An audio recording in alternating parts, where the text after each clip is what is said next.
Think we're live. Hey y'all, beautiful melanated people of the world. So I never go live. Why you looking at me like I never go live, so please bear with us. This has never been done before. So we just wanted to come on and talk about what's going on in America and how we got to stop with these protests. We just have to do better as a people.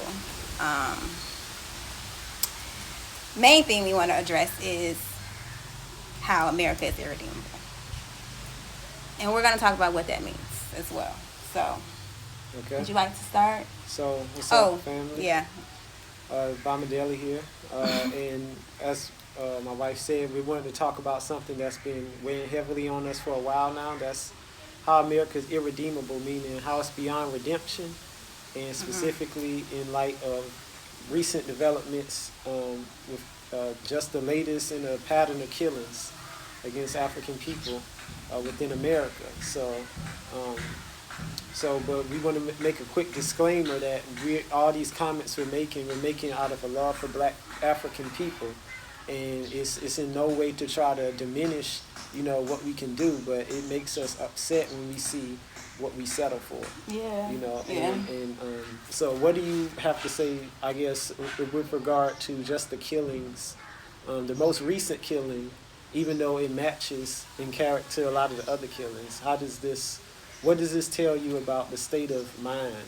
I mean, it's African very people? routine. I mean, at this point, we should expect to see what we see. It shouldn't be a surprise. It shouldn't be a whole say his name, say her name thing. It should honestly just be, if you're in America, this is what we should expect to see. Retaliate or repatriate. If One you're of not the two. retaliating, you should be repatriating. Yeah. And But we're even doing neither. We're Yeah. not retaliating or repatriating. we don't like to look at things in that plain two options. Like we like to have 5, 6, 7 options, and really we don't. We only have a few. So, yeah. So one of the ways we want to frame our conversation is by looking back on what some of our ancestors had to say about this. And one of our favorite ancestors, who we've mentioned a lot, is Dr. Frances Cress Welsing. Yes. And in her book, The ISIS Papers, she has several sections where she comments on what we're facing today, which is the genocide against Black people, or African people, I should say. Right. And on one section, which she calls the symbolism, logic, and meaning of justifiable homicide, she remarks, because we really do not understand what is going on, in our impotence and ignorance, in our powerlessness and frustration, we start getting mad, fussing, crying, rhyming, begging with picket signs, rioting in misdirection, hooping and hollering, moaning in our churches, and preparing again to vote for any white man who smiles at us, even though he lies to us. These behaviors are all absolutely useless. Such behaviors are in vain and will take us nowhere. They will all come to naught, and the problem, the war, will simply continue and intensify. So there's several things she says in this comment that I think we should key in on. One is that she describes what we're facing as a war. And I think one of the reasons why... Not white supremacy, not racism. Not war. racism, but war. And I think whenever you describe what's happening to us as war, then you immediately realize that responsive protest is inadequate. Not just inadequate, but counterproductive. Very counterproductive. And in the worst case, dangerous. Because what it does is it puts us in this illusion that our enemies are somehow able to be negotiated with. Right. That they're somehow redeemable. And I think anyone who takes an objective look at history knows that our enemies are beyond redeemable. And they keep showing us, and Yes. we just won't come to that conclusion. It's like, what has to happen for us to finally realize these people are not redeemable? There's nothing else that can be done to redeem them. And we'll talk about that later. Talk about that later. And one of the, I think, key concepts that we have to kind of come to consciousness about when we think about the irredeemableness of America is that we aren't dealing with racist individuals as much as we're dealing with a racist civilization, or so-called a racist civilization. nation, a racist Right. collective of people. We Right. can't keep continuing to look at white people as individuals. Yes. We cannot. That's what's keeping us in this cycle. We have to look at them as a whole. Yes. We're not an individualist people. They are individualist people. Mm-hmm. They thrive as an individual. You live in an individualist society. Right. So they want you to look at them as, I met a nice white person, so all white people are redeemable. No, you have to look at them as a whole. And once you start doing that, then you start getting deeper into the asili, the mind, the culture. That's something that can't be changed by your protesting. Right. And just from if you want to use an analogy, like if you have a very complex machine, all the pieces of the machine don't perform the same function. Yeah. Each part has a specialized function that if it doesn't perform that function, then the entire machine will fall apart. Right. So a lot of times when we see these individuals who we think of as nice, we don't see what their role is within the larger machinery of white supremacy.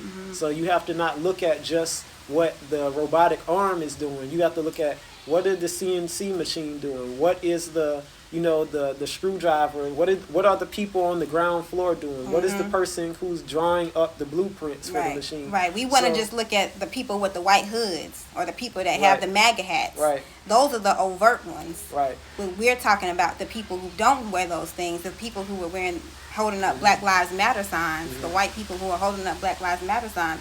Those are your enemies as well. They just go about it differently. And then we also have to ask, like, if the person you're associating with, if there's any possibility that they could be made compatible with a type of genocide that results in the annihilation of you and your people, then that's someone who you shouldn't be associating with. I don't even want the possibility to occur where you could have a light bulb go off and say, I'm white first. Right. No, so, I don't need that. So if you just picked any random white person out of crowd and you drop them in the middle of Nazi Germany in the 1930s, what's gonna happen? There's a high possibility they'll become a Nazi. Then you take an African person and you drop them into the 1930s in Weimar Germany, and the likelihood that they become a Nazi is zero. In fact, the likelihood that they'll be annihilated is almost 100%. Right. So, and I'm saying you shouldn't be affiliating with people whose possibility model includes your possible annihilation. Right. And I think anyone who kind of submits or tolerates the idea that that's acceptable is severely lacking in self-love.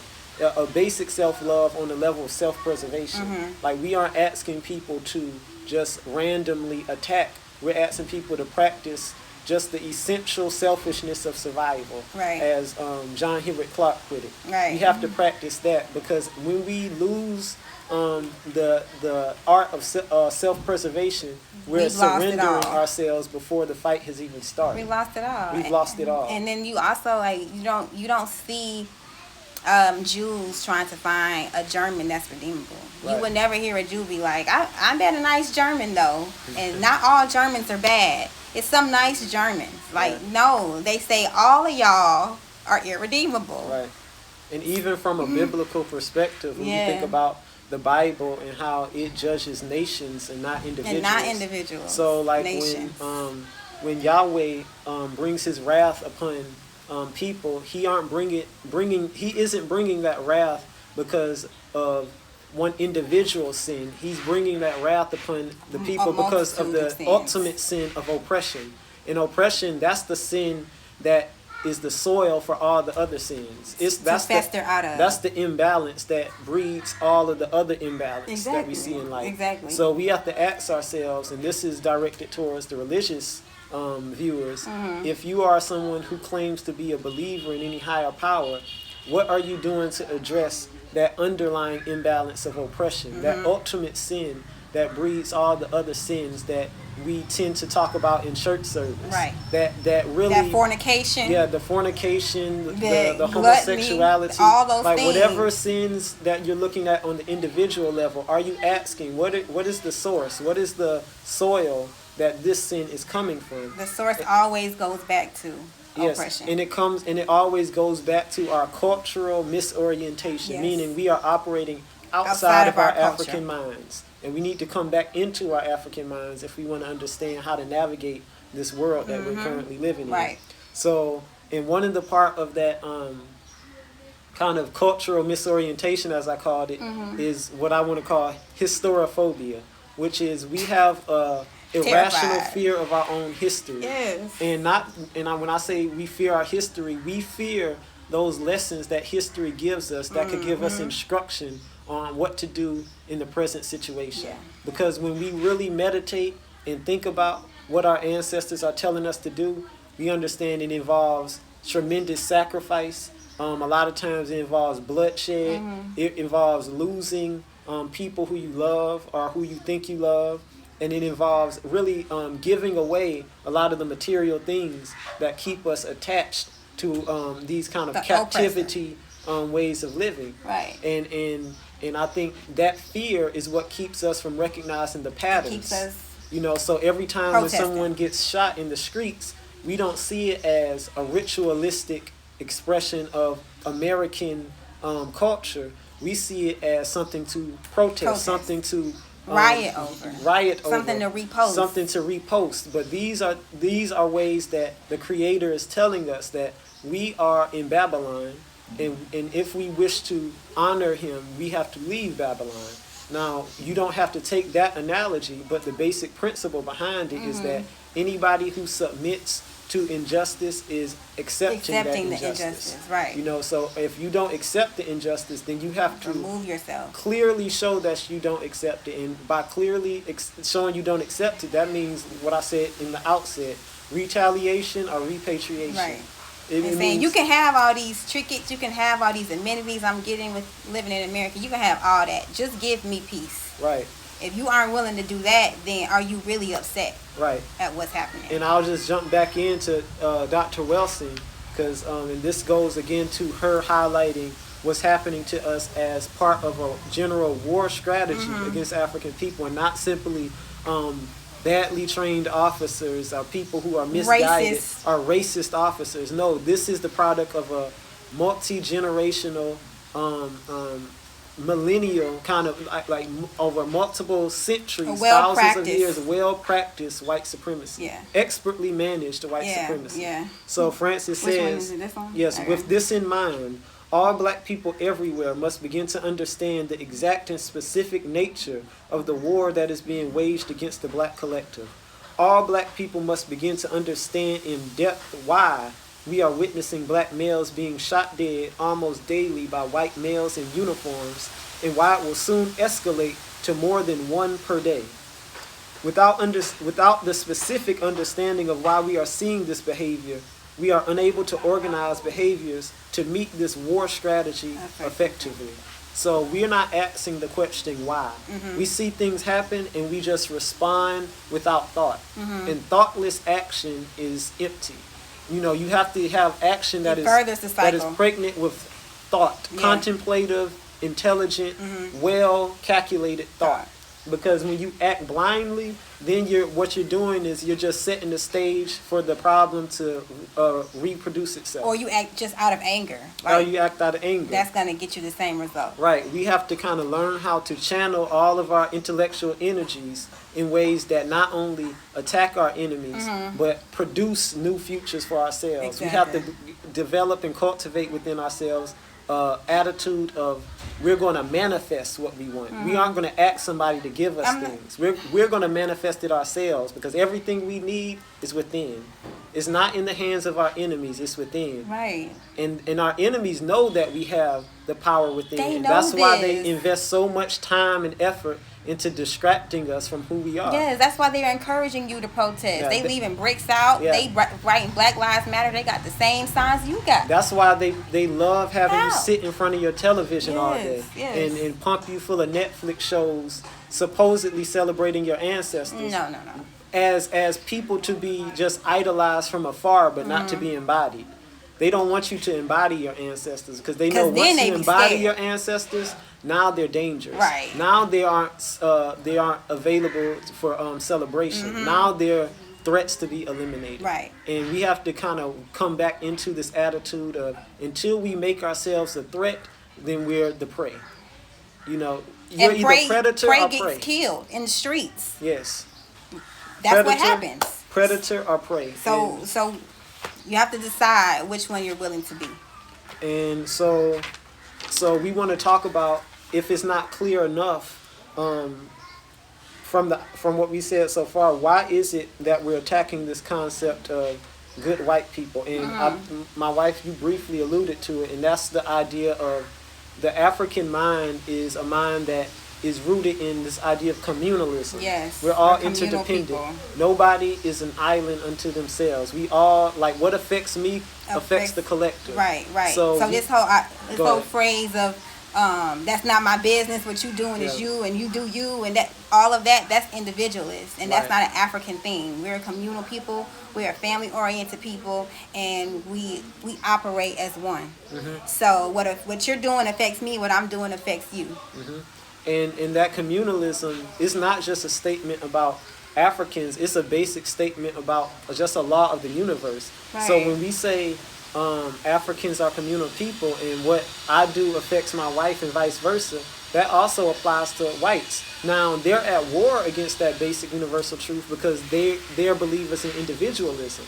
But if you look at how they operate as a unit, you find that they believe, or they don't believe, but the same cosmic principles that allow us to survive, it also allows them to survive as well. So they understand that racism and white supremacy is the glue that keeps their them civilization alive. They need it to live. It's good for their psychological health to kill us, because if they don't, they will be wiped out of existence. This goes back to Francis. This is a great book. The fear of a genetic annihilation. They have a fear of being genetically removed off the face of the earth. So them seeing black men and black women and black children being killed on TV and on their cell phones soothes that fear that they have. Yes. So without it, it's not good for them. So you have to ask yourself, just using basic logic, when have you ever protested for somebody to stop doing something that was helping them psychologically? No living organism is going to stop doing something that's good for their psychological health unless you force them to. Right. And I'm saying, if you cannot force your enemies to do something that's for their psychological health, then it's your responsibility to remove yourself from that situation. Right. Because if you stay there, they're just going to continue to feed their psychological health, which means feeding your psychological death, feeding your spiritual subjugation, and your economic and your political and social and cultural and in every domain of life. You're going to be beneath them because they understand that at a basic genetic level, they can't tolerate our survival. Right. It's that dangerous. Genetically. They can't. Genetically. So once we understand that psychological it's deeper basis than of white supremacy, not just because I know a lot of times we kind of simplify it to systems. Yeah, we think about it's profitable for capitalists to be racist because now you have a kind of exploited labor army.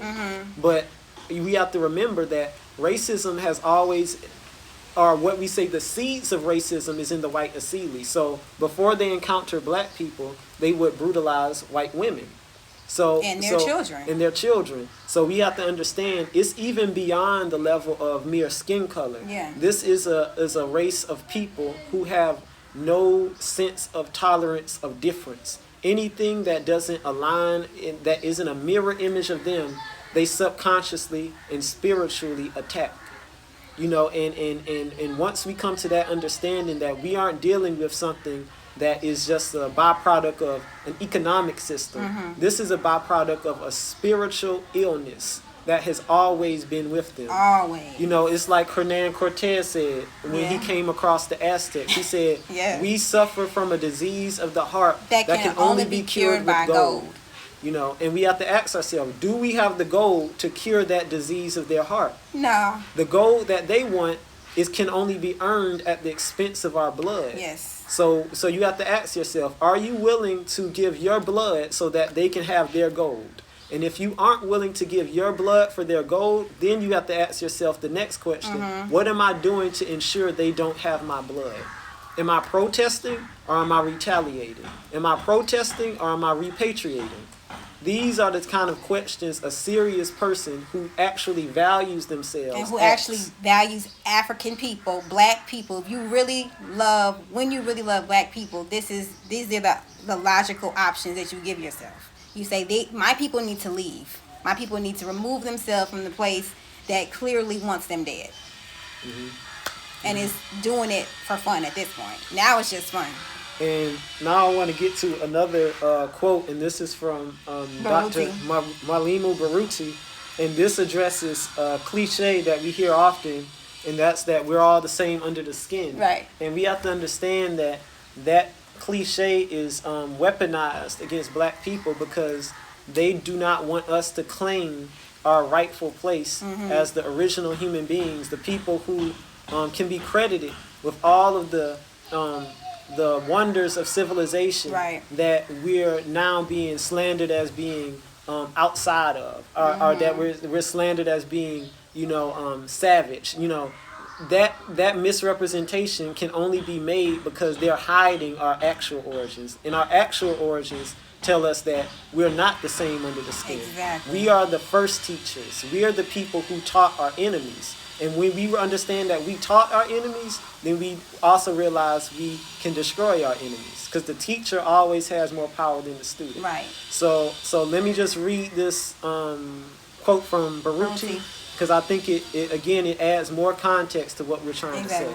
So Baruti says, the basic strategy remains the same, whether the confusion was biological, as in infiltrating royal bloodlines or coupling centuries of wanton rape with the we're all human argument, psychological, as in pedophilic missionaries stealing our children for a more righteous education in their beds, or social, through creating generation after generation of consumers so increasingly more covetous of others' goods that they become insanely driven to seek shelter from their material despair through a greedy and conspicuous consumption of any and all goods and services put in their desperate faces.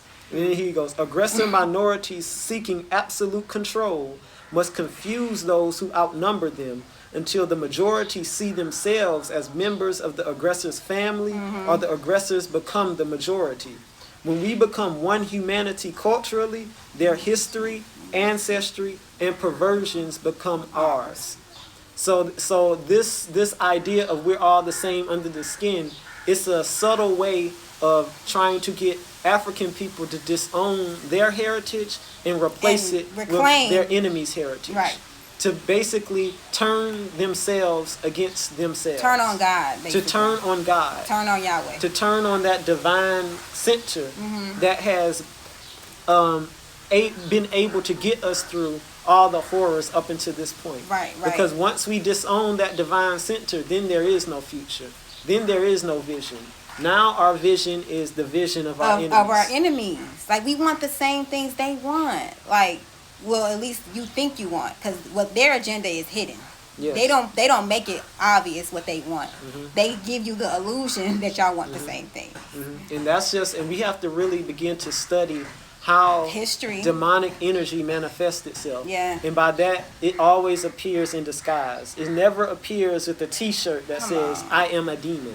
It never appears with like horns and like blood dripping from its fangs. It always looks appealing. It always looks nice. It always sounds nice. Right. And it's never going to be dressed up in its true form. Right. So we have to understand that anything that kind of appeals to your emotions before it appeals to your intellect should be suspect. Yes. Because we are spiritual people.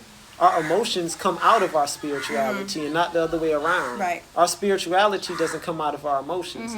Because when you put your emotions before your spirituality, you're now surrendering your sovereignty to people who want to enslave you.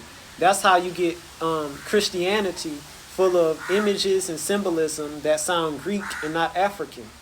Even that are African. Even that are Greek. That are Greek. Right. Yeah, you get like Alpha and Omega. What part of Africa do they say Alpha and Omega? That's a Greek term. They say God is the Alpha and Omega. Why do we call the Savior Jesus, where that's a variation of Zeus? No, why can't we call him Yeshua ben Yosef? That's his name. So, but we don't. So why is it that women aren't given authority within ministries? And then you compare that to the Greeks, where they didn't think women were of any use beyond procreation, which they hated because it required them to have sex with women. They didn't meet the ideal sexual pleasure that was in a young boy, because that was the ideal for them. Mm-hmm. Young boys, not women. We see that in the church as well. You know, why is it that we have a trinity within Christianity that doesn't include a divine mother? Why does it only include the Father, the Son, and the Holy Ghost?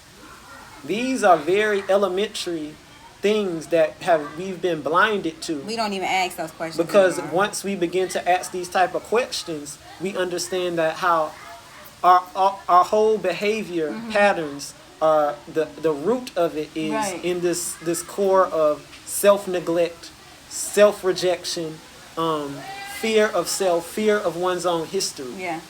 And we've gotten so immersed in this political conversation that we miss what's happening behind the scenes. Please erase the political just out. Just stop. Yeah. But what he said, and we have a love for their culture and a hate for ours. Yes. That's the real part. Mm-hmm. That's the sad part to mm-hmm. watch. Because mm-hmm. really, when you think about it, like, before black people get killed in the street, we should be mourning because we're so outside of our culture.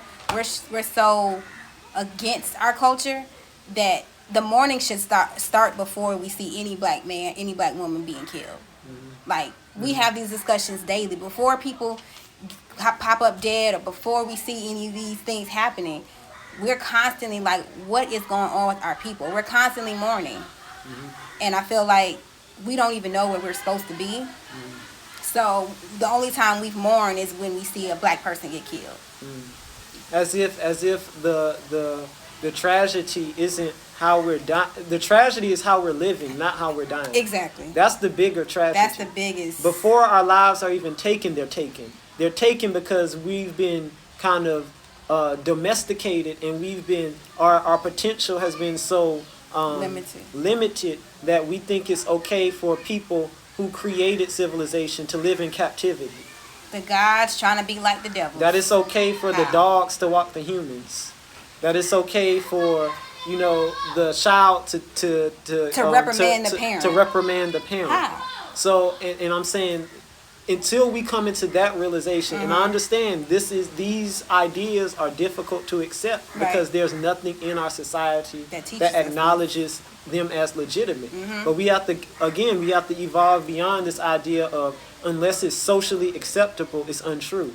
Use your basic common sense. Your African mind. Decipher history with your own eyes and mm-hmm. practice a spirit of discernment with everything you encounter. Everything you encounter, no matter how trivial or marginal it may seem on the surface, because those are the arenas where the propaganda is deepest. It's never going to be somebody telling you obey and submit in big bold black letters. That's not going to happen. They're going to find out what you like, what your tastes are, and give it to you. What arouses you, and then they're going to package their poison within that veneer, within that facade. They're going to say, oh, you like women who are shaped this way? Well, I'm gonna give you a woman shaped like an African, but I'm gonna give her a blonde wig. So now you're confused. Now you're looking at a woman's body, but you're looking at an unnatural body. Now you're looking at somebody who's saying, well, I like black women, but as long as she doesn't have her real hair, So you see how they mix lies and truth. And truth. That's exactly what the devil does. And truth is the essence of God. And if you understand the essence of God, one of his primary, or I would say the most primary characteristic of any creator God is the oneness. Mm-hmm. Meaning it takes no rival.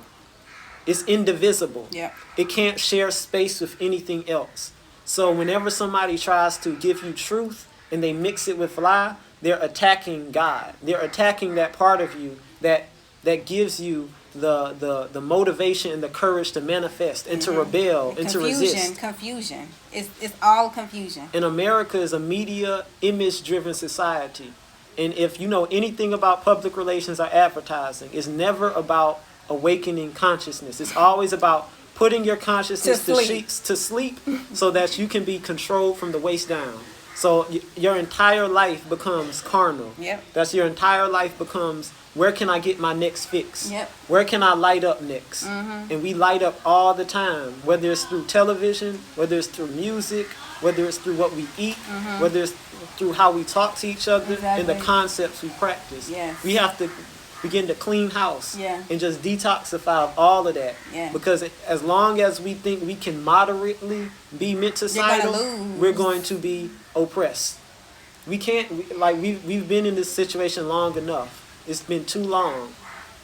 Too long. America is irredeemable. Meaning America, there is nothing, there is no reform. Yes. There is no start over from the beginning. No, tear it down. Leave. Get out. Yeah, so I'm sorry. So don't ask politicians what are they going to give you, because I saw that recently. It was a live with Ice Cube, and he was saying, well, these Democrats, they take the black vote for granted. Make them earn your vote. Ask yourself, what are they going to give you? But that's the wrong question. Even if they said they was going to give you each black person in America $1 million and 40 acres, that still would be a sign of your weakness, because what he's saying is, in order for me to validate my power, I have to be given something. But true power is manifest in taking. You take. You don't ask someone who stole from you to give you back your stolen property. Where do they do You take this? it back. So we have to come back into this understanding of all this stuff that we're asking for. We shouldn't have to ask for, because it belongs to us. It belongs to us. Y'all would be living in caves if it wasn't for us. So y'all should be giving us thanks every time you see us. And anything less than that, we should be taking. It's blasphemy. We should be taking. And we should encourage and we should support and celebrate the people who have the courage to take. Exactly. Because a lot of times what happens is it's a small minority of black people who take, and instead of us celebrating those people, we demonize them. And you notice they don't praise those people that take. They praise the people who were asking, like Martin Luther King. They praise those people. They put those people in front of you to model after them and say, keep asking us. Keep asking. And the people that was taken, the people that would say, I'm having enough of this, you don't hear about those people. You don't even know their names. And in the psychology of asking is, no matter how radical what you're asking for, it's always going to please the oppressor, because you're asking. And you can ask for the oppressor to kill themselves. They're still going to be like, good job, because you asked me to kill myself. Right. Instead of you killing me, you asked me to kill myself. So I love that. Long as you're asking, you're going to be in an inferior position. What is protesting? Protesting is asking. You're asking aggressively, but you're still asking. And you're not doing anything but making signs and holding them up, and it feels good, but you're still asking. And let's bring it down to very understandable terms. Like, if you're in an abusive relationship, how would you feel if you saw a woman being abused and she started asking her abuser to stop abusing her? You wouldn't tolerate that. You would be like, this is an insane person. Sis. They've psychologically just destroyed you to the point where you think it's workable. A relationship is workable once that man lays his hands on you. No. And we're saying, in the same way we regard women as sacred, to the point where we say if a man lays his hands on her, that's the end. We should regard ourselves in the same way. We're sacred people. So if the man, the white man, or Yorugu, Yorugu lays his hands on us, okay, end the relationship. That's it. The first time he did it, the first time the white man raped a black woman, we should have been like, we out. You're irredeemable, now it's Haitian Revolution in America. Period. That's what it should have been, but that's not what happened. How was the white man able to rape so many black women and we not start a revolution? Because the white man understood, once I take their minds, I can take their bodies. That's it. But we have no excuse now. We have books. We're literate. We can read. We can discover things about our ancestors. The information is there. At the click of a button, we can order so many things off of Amazon to enlighten ourselves. So we have to ask, why is it that we have so much an abundance of information and knowledge at our fingertips, but we aren't taking advantage of it? They bombarding us with nonsense. You think it's a coincidence that you can go on Netflix and just watch endlessly, binge watch? You think it's a coincidence? that information is there so that you neglect the real information that's there to liberate you. The black excellence is getting in the way of the black exodus. Man. So they said if I show you enough excellence, meaning if I show you enough models of success that don't defy this American box that we've placed you in, I've accomplished. So we can give you Kamala Harris, we can give you Barack Obama, we can give you Oprah Winfrey, we can give you Tyler Perry, we can give you Tyler Perry Studios, but don't come outside of this American box. Don't give America the middle finger, because if you give America the middle finger, now you're on the FBI's most wanted list. Now it's a problem. Now don't start loving yourself. Don't start talking about yourself as if you're in charge and not an equal. That's another thing they do. We're not equal. We're not equal. We're not. We don't have the same history. There's no point. Remember the analogy I used earlier. Right. There's no point you can take a black person and drop them in an environment and they'll become an advocate for genocide. You can't find it anywhere in world history. So but is that a coincidence? With white people. Is that a coincidence that you can't place a black person at any point in world history and make them into an advocate for genocide? No. Why aren't we advocate for genocide? Because we're a life-centered people. We're a life-centered people. So that's all the same. We're all the same. We're equal argument. It has to die, and it has to die immediately.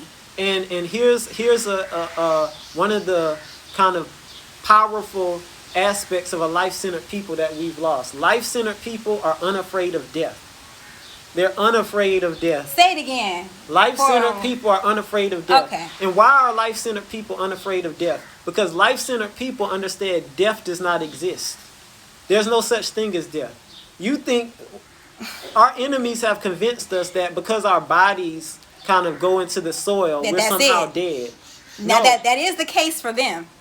That is the case for them because they have no spirits. Right. You have to go back to that. Right. But when you're a spiritual being, there is no such thing as death. Right. So being afraid of dying is not an African thing. It's a white thing. It's a European thing. It's a Eurasian thing. Right. Why do you think the enslaved Africans in the Middle Passage in the Ma'afa was jumping off the ship? You thought they just wanted to go for a swim? No, they knew they was coming back. They knew they was coming back. They understood that life didn't end within the time frame of their biological existence. Exactly. They knew that there was a such thing as the ancestral realm. And the sun, when it sets in one place, it rises in another. They understood that. These are elementary philosophical principles that we've lost. And because we've lost them, it's made us weak. It's made us defensive. It's made us what's the word? Very timid. Docile. Timid and docile. Very docile. Unable to project our selfhood, in a powerful, aggressive way. Right. And that's what captivity does to you. You see it in animals. You put an animal in captivity, they're going to start manifesting characteristics that previously you couldn't imagine. Animals menstruate when you put them in captivity. You keep them out of captivity, they don't do that. Things start to happen differently when you're in captivity. And what's happened with African people in America is we don't even know. We think we free. We think because we can go out and we can drive and we can buy stuff and we can we get jobs. We think that we're free. Right. And it's an illusion. Yes. And once you understand that illusion, you will have no option but to break free. Right. It's not gonna be I'm I'm getting out. Yeah. Says you would never say I'm planning my survival.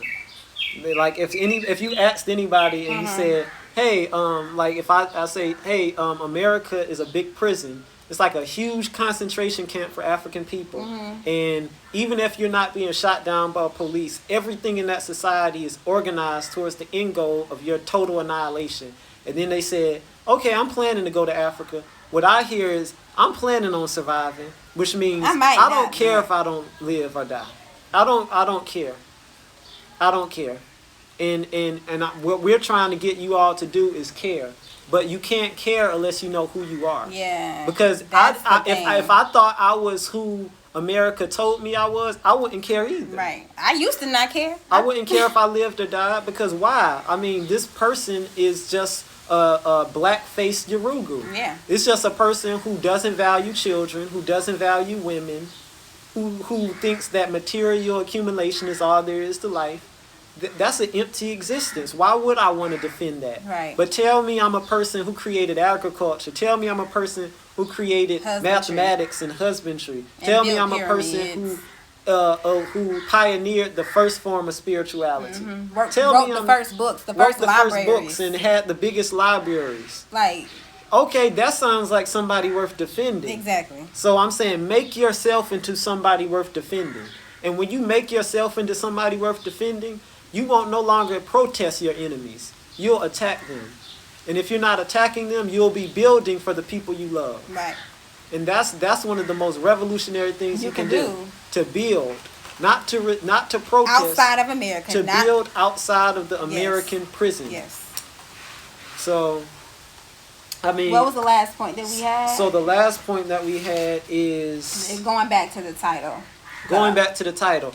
So, and the title is America is Irredeemable, Stop with the Protests. And what I really want people to take away from that title is we have to develop a concept of what does it mean to be irredeemable. Yes. Because we've argued that if any African person can look at America and say, I don't believe America is irredeemable, then they have no concept of irredeemable. Right.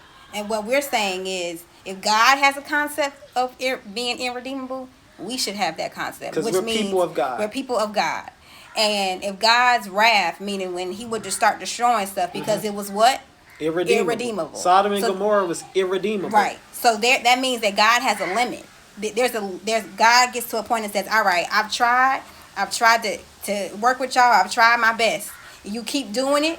Now you're irredeemable. We have the authority to say that because we are God. You see what I'm saying? So once you understand that you have the authority to say something is irredeemable, then you can act on that. Right. And then we have to ask ourselves, so like what makes somebody irredeemable? Like what's going on within the psychology of the irredeemable being or the irredeemable civilization? Right. And my argument is someone becomes irredeemable when they lose the desire for redemption. And that's the crime of our enemies. Yeah, they don't even... Because once you're open, because God is a merciful God. We have a merciful God. That means anybody who seeks redemption is always available if they do those things necessary to achieve it. Right. But our enemies, they do not want redemption. What do they want? They want God to submit to them. And what was the crime of Satan? Why did Satan fall from heaven? He wanted to be God. He wanted to be God. What do white people want to be? They want God's people to submit to them. They want their teachers to submit to them. And what we're saying is that's the essence of demonic energy. That's the literal epitome of Satan. This is beyond name calling. Right. No, we're saying spiritually, on a genetic, historical, whatever level you want to say, this is demonic, satanic energy. And if and you America can't recognize is the epicenter of that energy. If you can't and if you can't recognize that, then you are a part of that energy. You are a part of that energy if you cannot recognize it. And so we're saying they aren't beyond redemption because they lack some type of faculty. No, they lack the willpower to want redemption. They don't care. They don't care. If they're redeemable. Because guess what? They know they're not redeemable. What did it say? What was the scripture says? He who shall seek to save their lives shall lose it. So what is this fear of genetic annihilation? That's our enemy seeking to save their lives. Yeah. And what's happening right now? They're losing their lives. And this is just the beginning. But what we're saying is those nations that seek to save their lives, meaning who disbelieve in the power of the Creator, are ultimately going to lose their lives. And those people willing to lose their lives, it will gain eternal life. Exactly. And the ones willing to stand by with the people who are irredeemable. Are you going to be in the crossfire? Do you want to be in the crossfire? Ask yourself, do you love yourself enough to honor your Creator? That's a question that Christianity doesn't ask, or really any religion. Not do you love Jesus, do you love your Creator? Not do you love your culture, not do you love your country. Do you love Being the black. person who put you into existence? And if the answer to that is anything other than yes, then you're part of the energy that is inviting the wrath of God. This isn't an evangelist speaking. This is historical analysis. Historical analysis. We have to understand. Mixed with a spiritual connection. Mixed with spiritual connection. Because that's another African thing. Right. We've never made the separation between science and spirituality. Spirituality is unseen science. That's all it is. And science is and science is seen spirituality. Everything is spirit. So this isn't religious talk. This isn't Bible talk. This isn't Bible study. This is trying to get us to get in our African mind, to stop relying on our enemies to be our guides. We are our own gods. We're our own gods, and we were created from God. Yes, guide, and we were created from God. So back to what we were saying, America is irredeemable, which means the protesting, the looting, the setting stuff on fire is pointless. Right. And an irredeemable. Now, if America had a potential to be redeemable, then it would make a little bit more sense. But America has shown us over centuries and centuries and centuries that they are not trying to be irredeemable, and that they know they're not irredeemable. And they don't even have the desire. Right. They don't even have the desire to combat that. Yes. So what that means for you is exit. Yes. That's the only thing you can do at this point. Exit.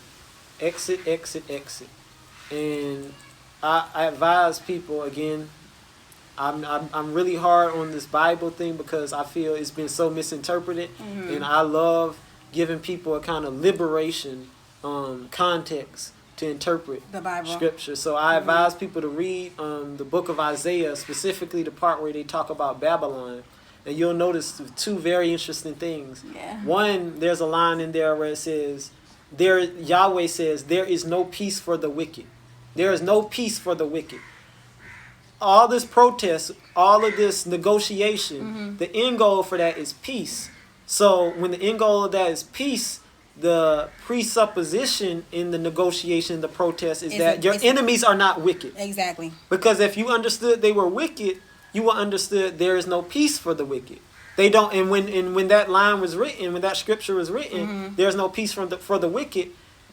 What's essentially being said is the wicked do not want peace. That's why there's no peace for the wicked. They do not want it, and you can't force somebody to receive something if they do not want. Right. Because the true peace comes within. And if somebody is living in a state of constant war internally, as our enemies are, there is no within. There is no peace to be had. If they can't achieve internal peace, what makes you think they're going to achieve peace with us? They're not even at peace with themselves. They're not at peace with themselves. They're not at peace with nature. They have a whole Catholic church that's raping boys. Like, you can't have any group of people who can achieve internal peace where one of their biggest religious institutions is functioning as a child sex trafficking ring. You see, that type of thing you don't see in people who can achieve peace. Right. They name slave ships Jesus. No peace internally, no peace externally. And no regard, no respect for God. Who would do that? You have to be the epitome of evil to name a ship Jesus and then preach that Jesus is your savior to the people that were on the ship. They knew that it was anthropologically retarded to paint someone from the Middle East or somebody from West Asia as white-skinned Nordic, but they still did it. Do you think that's people who are at peace? That they could paint a burnt bronze savior white? No, that's a pathological liar. That's a pathological liar. That's what that is. So they don't have internal peace. Forget what they do to us. Ask what they've done to themselves. And then ask me, are these people who are ready for peace? No, these are wicked people. Wicked people. And not bad people, not racist, even though they are racist, but wicked. But that's people. A diminishment. We have to stop calling white people racist. We have to start talking about because racism for them is rational. Right. So what we call racist, they call rational. Right. So that doesn't even capture it. No. They're wicked people. people. So that's the one thing. Understand they're wicked people. Another thing in the book of Isaiah that's pointed out is Yahweh urges his people in the house of Jacob to flee Babylon, not to protest Babylon, not to riot in Babylon, not to destroy all the structures in Babylon, not to wait it out and vote, not to defund the killers in Babylon. Nah. Not to say the names of everybody who's dying in Babylon. Not put them on your tennis shoes. Not to make hashtags of the marchers in Babylon. Not to make biopics and documentaries celebrating the ancestors of the house of Jacob within Babylon. No. He said, flee from Babylon. Run away. And then he said, and then this is the final point that I thought was interesting about that book. He said that Babylon would be cursed as a nation. And it wasn't individual. It was the nation would be cursed. Meaning anybody who affiliates with them. And he said, and when Babylon falls, nobody will save it. And that's just like America. Why won't anybody save America? Because America has been thinks they can buy loyalty. Yeah. They think they can just turn the rest of the world into their puppets and they can be the puppet master. And they've been successful. And they've been successful. Now, when they start to go down in flames, what do you think is going to happen to all those puppets? They're just going to watch the puppet master fall. Because whenever you can't buy loyalty. Loyalty is earned. And America's going to learn that lesson. They're going to learn the lesson that all these puppets and collaborators, they're not going to come to your rescue when your moment of crisis arrives. And that's why we got out, because we didn't want to be in the crossfire. Yeah. We was telling Yeshua, we was telling Yahweh that we're loyal to you. We aren't loyal to our enemies. We ain't loyal to any country. Man, to no city. Like, I ain't repping none of country, that. Nah. Hood, locality, municipality. Keep it. I don't care. We're not loyal to any of that. We're loyal to our Creator and our ancestors. That's it. And African people. African people. Which is the same thing as God. So, all of this is to say that we have to recognize patterns. If I give you a pattern, I say 1 2 1 2 1 2 1 2 1 2 1 2. Guess what the next number is going to be? It's not 5. It's 7? Not 6. It's not 13. Not 11. It's 2. And what's the pattern that we're seeing? Kill, protest, kill, protest, kill, protest, kill, protest, kill, protest, kill. So if you protest now, what do you think is about to happen next? Let's follow this pattern. I'm going to guess another killing. That's what I'm going to guess. That's a wild prediction. I don't know. We can test that on the horoscopes. But I think the next thing that's going to happen is a killing. Another killing. And then I'll even go further. I think after the next killing happens, I think another protest is going to happen. And then I think another killing is going to happen. And then I think another protest is going to happen. And then guess what's going to happen next? Another killing. And then another protest. And then another killing. So either you get used to the pattern. Yeah. Or you exit the cycle. It's like if you got an unbroken circle, how do you break the circle? You fly off the wheel. You know, sometimes when you have to get enough momentum, centrifugal force, that some of the things that's holding on have to let go.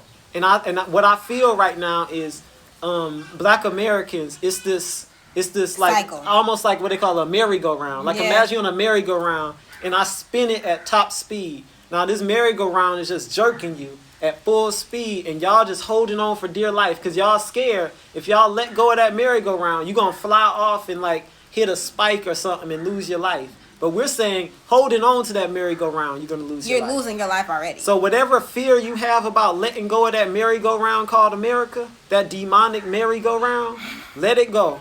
Because as long as you hold on to it, that's going to lead to your demise. That's going to be let it go and fly off of the wheel. It's not worth it. Fly off of the wheel because the Creator sees what's going on. And he's speaking right now. He's speaking through us. Happy. And he's not happy. He's not happy. So interpret the events as you please. But when we look at the world, we're saying the Creator is pissed. He is mad. She is mad. However you want to, whatever pronoun you want to use. The Creator is mad. And I'm saying if we can't understand that, then we don't want to survive. We do not want to survive. So, Black people, African people, pray with your eyes open. Yes. Pray standing up. Pray standing up. Pray with your feet. And let your feet guide you out of Babylon. Read that book of Isaiah. I'm telling you, it's there. It's there. Yeah. Don't ask whether or not it happened. Look at it and say, what's the sacred What can I meaning learn of this? from What this? can I learn from this? Use the spirit of discernment with everything. Yes. Don't ask yourself, oh, this is a bunch of This fairy is just tales. a story. This is just a story. No. Read it carefully. Be teachable. Be teachable. That means listen. Not just listen with your ears. Listen with your eyes. And your spirit. And what does that mean to listen with your eye? That means when you look at stuff and it tries to hit you on that emotional level, you get in front of it with your mind. You intercept it. That's called listening with your eyes. Right. Listening. We listen with all of our being, not just our ears. Right. You know. So when the Creator speaks to us, it's not an audible voice. No. We listen with our third eye. We listen with our minds. Right. That's how He speaks to us. That's where he is. That's where He is. That's where He resides. And it's latent. You in think everybody. He's in the Bible. It's dormant. This isn't something that you can get out of books. You get this from a place of stillness, meaning get away from all that stuff. Get away from the social media, from the TV. Take a break. Because when you get in that space of stillness, what you're doing is you're allowing your ancestors to speak to you. Yeah. Because what America is doing, they understand that we're a spiritual people. And they also understand that we're all born with this core that allows us to hear and commune with our ancestors. So what do they do to block that? They blast us 24/7 with images, sounds, pictures, everything they can find. Content. To intercept that signal. And I'm saying, and even if you're in America, it's difficult. I understand it's very difficult to get away from that. But at least make the effort. And the first effort is to get out of America.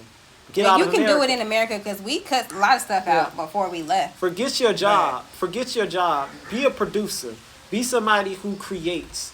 Don't be somebody who serves and increases the wealth of your enemy. Be a producer. Use your God-given talents to manifest something that could advance your legacy. Right. That could make your children proud. Because this is the thing. And there's no such thing as failure when you take that route.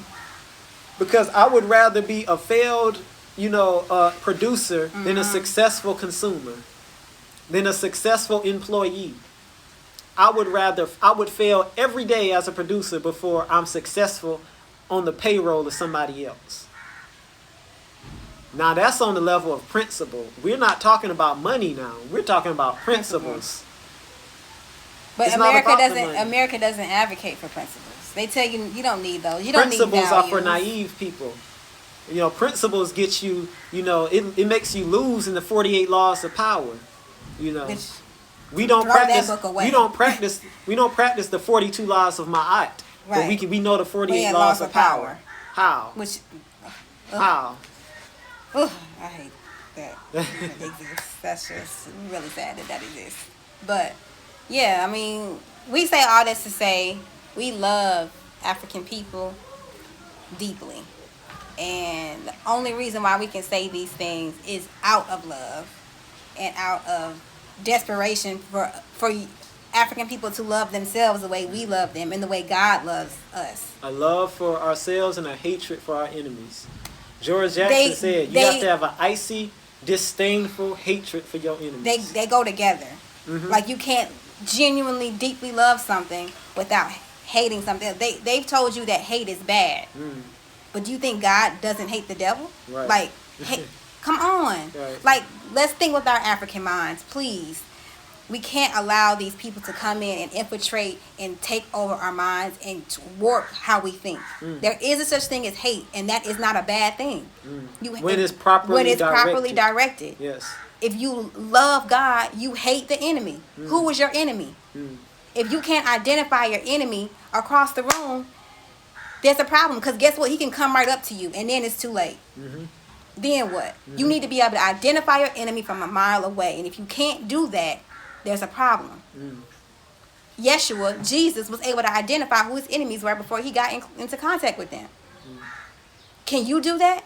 Mm. Do you know who your enemies are? And it can't just be the devil. Yeah. It can't just be the evil spirit. Mm. It manifests in something. We all know that. The devil manifests in beings. And who was the only being that he's manifested in successfully over a very, very long time? Who? And lastly, because I'm thinking about this, and maybe this is just something to test. Can you find